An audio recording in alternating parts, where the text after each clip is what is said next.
ان کو بھی مقصود چپڑاسی کی موت کا اعتراف کرنا پڑا۔ شہباز گل نے مطالبہ کیا ہے کہ ان کا پوسٹ مارٹم کروایا جائے جس میں انڈیپینڈنٹ ڈاکٹر شامل ہوں جو حکومت سے بالکل بھی نہ ڈریں اور بالکل صحیح رپورٹ پیش کریں۔ کہا جا رہا ہے کہ مرحوم ملک مقصود کا پوسٹ مارٹم یہاں نہیں کیا جائے گا بلکہ وہیں سے پوسٹ مارٹم اور کفن دفن پہنا کر لایا جائے گا، یہاں صرف اس کا چہرہ دکھا کر تدفین کر دی جائے گی۔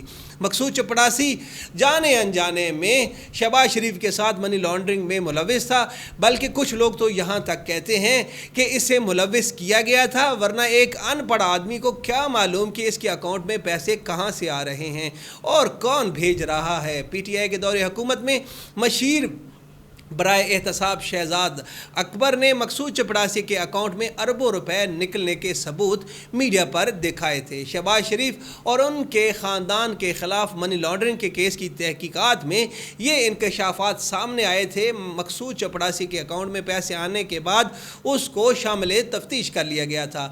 قبل ازیں وفاقی تحقیقاتی ادارے سے معلوم ہوا کہ مقصود چپڑاسی کے اکاؤنٹ میں 3 ارب 9 کروڑ روپے سے زائد کی ترسیلات ہوئیں۔ ناظرین، ایف آئی اے کے مطابق مقصود چپڑاسی کی 2004 میں 7,000 روپے تنخواہ تھی جو 2017 میں 25,000 تک ہو گئی۔ مقصود چپڑاسی کے انتقال پر سابق وفاقی وزیر فواد چودھری نے کہا کہ سپریم کورٹ نے شریف خاندان کو سیزیلین مافیا کہا تو اس کی یہی وجہ تھی کہ جب بھی کوئی گواہ یا ان کے خلاف تفتیشی ہوتا ہے تو وہ رستے سے ہٹ جاتا ہے یا اچانک اس کا انتقال ہو جاتا ہے یا اسے مار دیا جاتا ہے۔ ایان علی کے کیس میں تفتیشی کو موت کے گھاٹ اتار دیا گیا تھا۔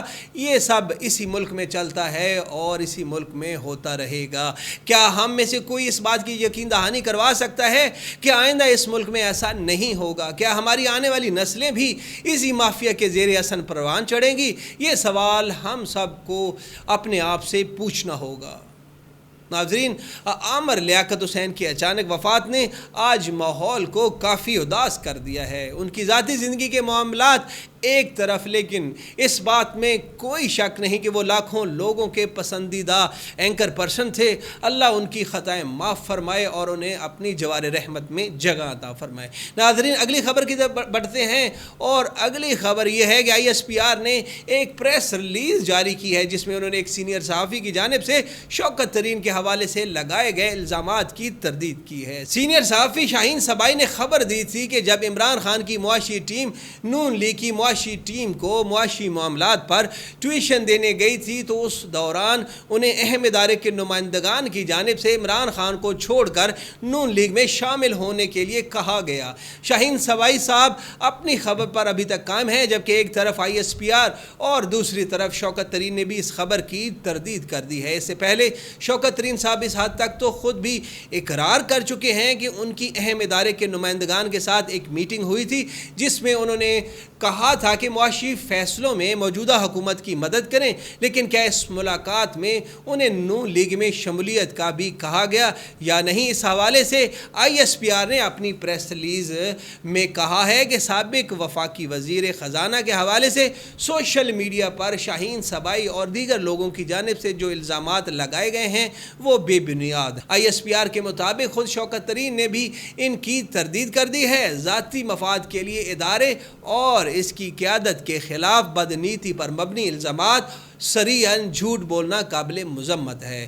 ادارہ ملوث افراد کے خلاف قانونی کارروائی کا حق محفوظ رکھتا ہے۔ دوسری طرف شوکت ترین نے بھی ٹویٹر پر کہا ہے کہ میں واضح طور پر اس بات کی تردید کرتا ہوں جو شاہین سبائی نے مجھ سے منسوب باتیں کی ہیں۔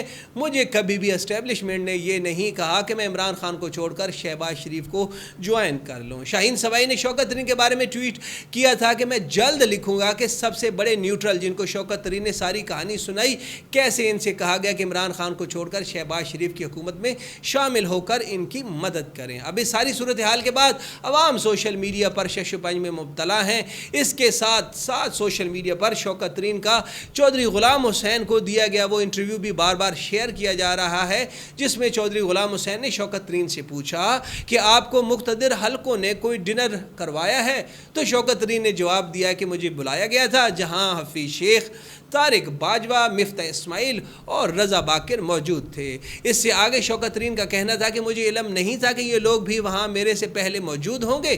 شوکت ترین کا کہنا ہے کہ اس میٹنگ میں ڈسکس ہو رہا تھا کہ حالات بہت خراب ہیں، IMF کے مذاکرات میں سب کو اکٹھے ہو کر چلنا ہوگا۔ شوکت ترین کا کہنا ہے کہ مجھے علم نہ تھا کہ گفتگو اس بارے ہوگی۔ شوکت ترین نے اس موقع پر یہ کہا کہ اگر میں ہوتا تو یہ نوبت نہ آتی۔ شوکت ترین نے ملاقات کروانے والی شخصیت کو جواب دیا کہ اب اگر آپ کہہ رہے ہیں کہ ہم IMF کے پاس جا کر موجودہ حکمرانوں کے ساتھ مل کر IMF سے بات کریں تو ہم ایسا نہیں کر سکتے۔ شوکت ترین کے بقول انہوں نے اس ملاقات میں یہ بھی کہا کہ وہ عمران خان کے ساتھی ہیں اور ان کے مخالفین کی حمایت نہیں کر سکتے۔